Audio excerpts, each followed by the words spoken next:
now,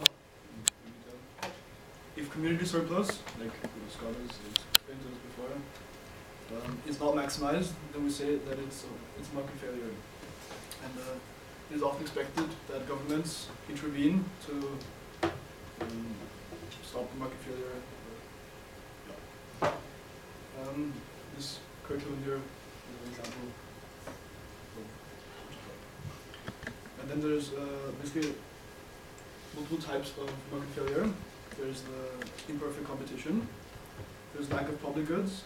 There's undersupply of merit goods, oversupply of demerit goods, and existence of externalities. And I'm going to start explaining imperfect competition. So, monopolistic markets or other imperfect markets restrict their output to increase profits and to push the price.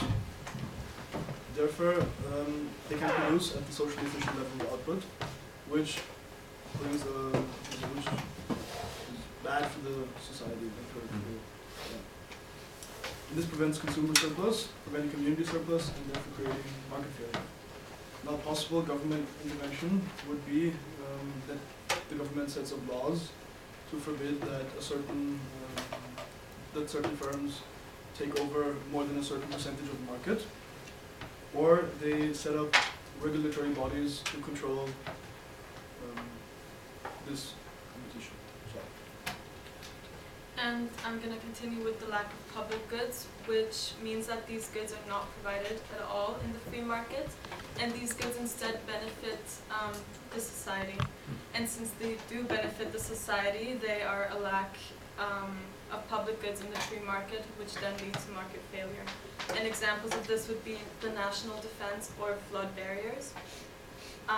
They are not provided in the free market because, number one, they're non-excludable, and they are also non-rivalrous. And it makes it pointless for private individuals to provide these goods themselves. It doesn't have non-excludable and non-rivalrous goods because they're not public goods. Non-excludable basically means that it is impossible to stop the consumer from consuming whatever he wants once it has been provided. And non-rivalrous means that when a person is consuming a product, he doesn't have to prevent another person from consuming it. The government might try to prevent all of this and reduce market failure by, first of all, providing the goods themselves, which is usually the case of national defense, and flood barriers, roads, and the construction of pavements, and etc. And they might also subsidize firms and covering all costs to provide that certain good.